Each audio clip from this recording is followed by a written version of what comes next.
In public, they call it a barbarous relic.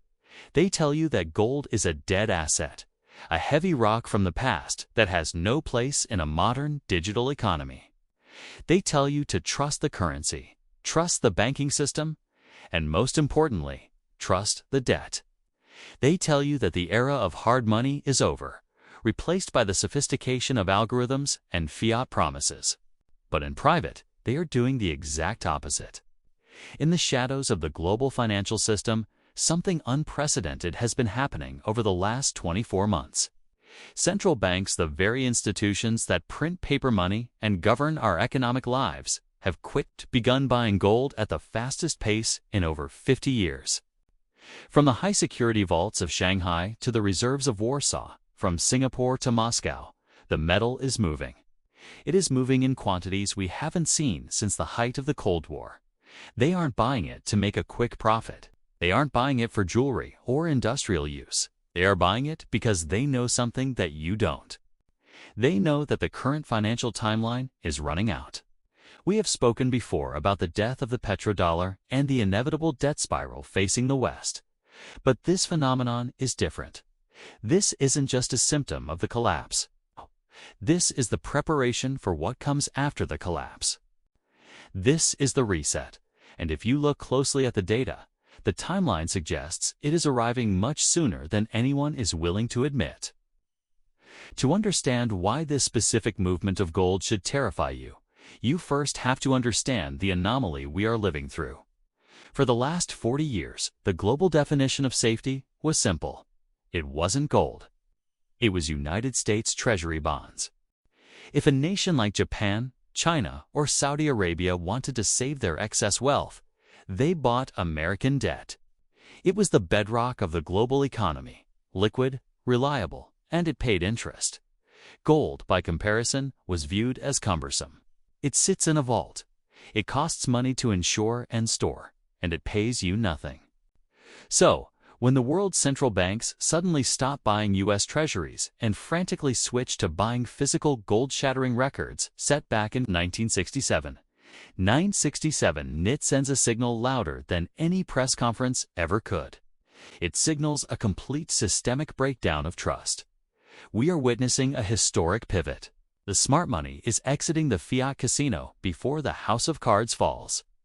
This connects directly to the secret networks controlling nations that we've analyzed on this channel before. But today, we are going to look at the mechanics of why. Why are they doing this right now?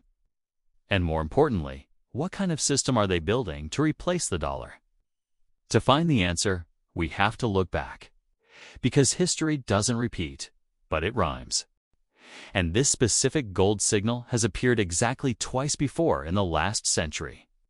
Both times, it marked the death of an empire. The first time we saw this pattern was in the twilight of the British Empire. In the late 1920s, the British pound sterling was the king of currencies, the way the dollar is today.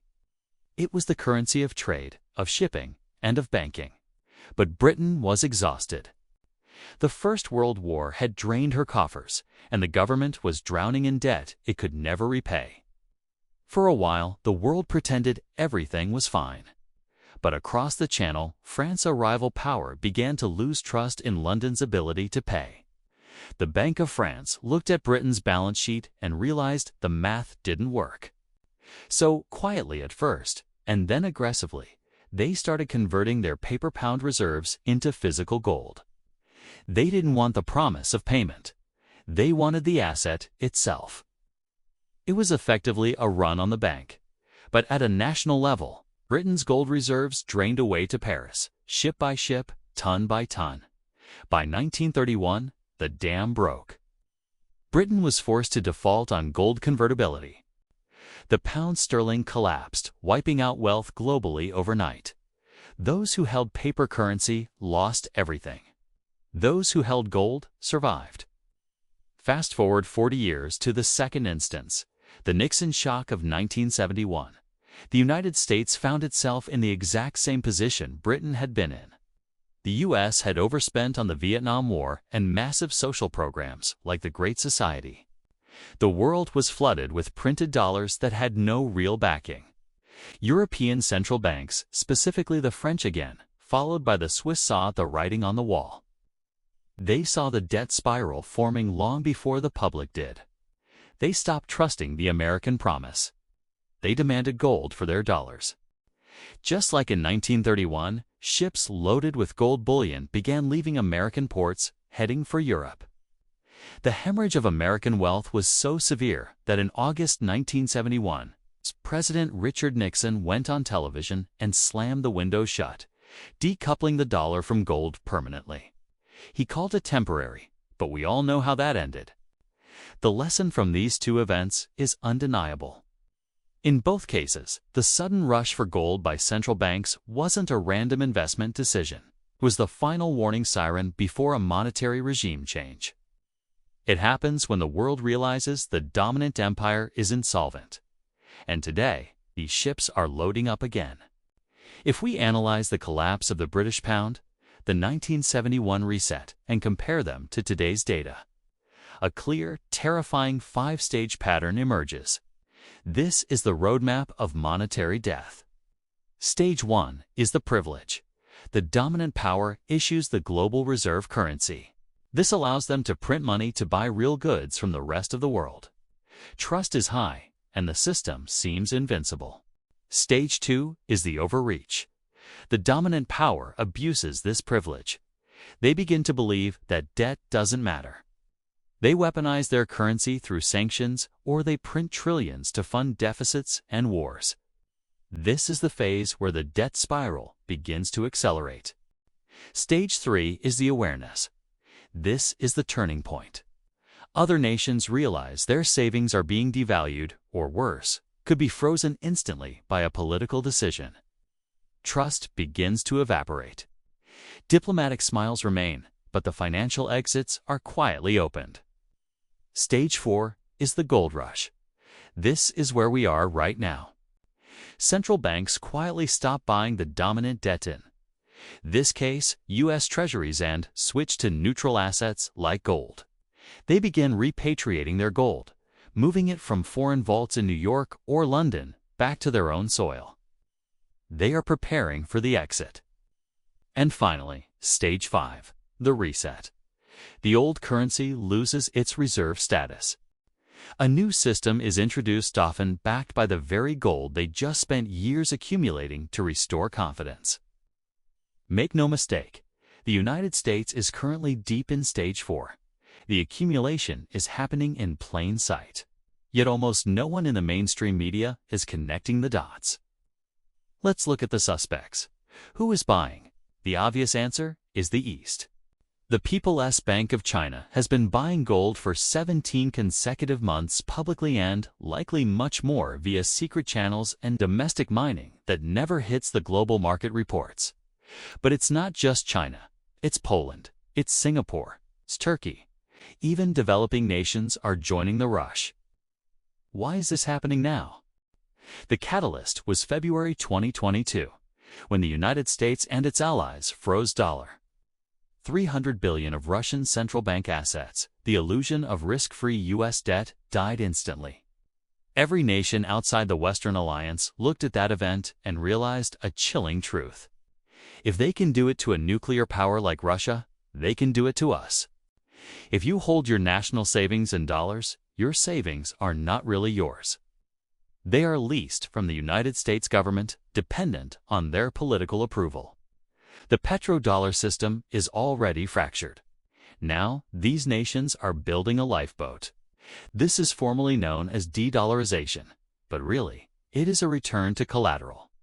A return to trust that doesn't require a middleman. There is also a technical smoking gun that proves this is coordinated. It's called Basel III. Recently, international banking regulations were quietly changed to classify physical gold as a Tier 1 asset. This sounds boring and technical, but it is revolutionary. Previously, gold was considered risky on a bank's balance sheet. Now, it is classified as risk-free, just like cash. This gave global banks the regulatory green light to load up on bullion. They changed the rules because they knew the game was changing. Meanwhile, the U.S. debt is skyrocketing. It increases by $1 trillion every 100 days. The interest payments alone are now costing more than the entire defense budget. The world sees this. They are doing the math. And they are voting with their wallets. They are trading paper promises for metallic truth. So, what does the reset actually look like? What happens when Stage 5 hits? It won't necessarily be a Mad Max-style apocalypse where society ceases to function. It will be a monetary restructuring, a rewrite of the rules. When the music stops, the nations with the most gold will have a seat at the table to design the new system. We are already seeing proposals for a BRICS currency, a trading unit backed by a basket of commodities, oil, wheat, rare earths, and gold. Or, more likely, we will see the introduction of central bank digital currencies, CBDCs.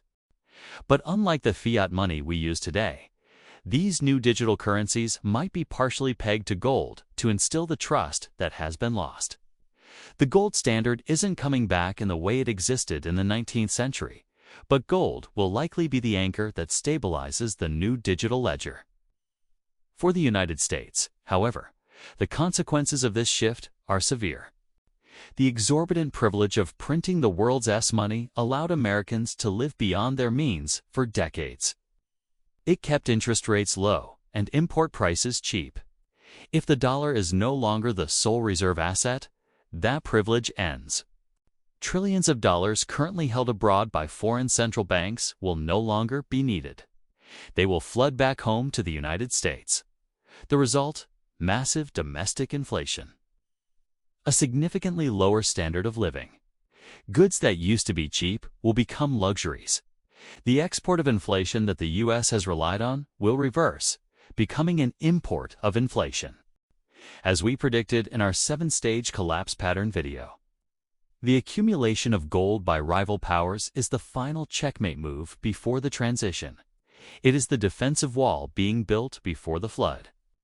The legendary banker J.P. Morgan once famously testified before Congress, saying, "Gold is money. Everything else is credit." For 50 years, the world forgot that lesson. We lived in a fantasy where we thought credit was money. We thought debt was wealth. But as the debt bubbles burst and geopolitical tensions rise, the world's most powerful institutions are remembering the truth. They are building a fortress of gold to survive the coming winter. They are insulating themselves from the death of the dollar. The question you need to ask yourself is simple. The central banks, the people who create the system, are getting out of paper money. Why are you still holding it? History is being written in the vaults right now. The transfer of wealth is already underway, from those who hold promises to those who hold reality. Don't let the next chapter catch you by surprise. This is Economy Rewind. We are watching the timeline so you don't have to. Subscribe and stay prepared.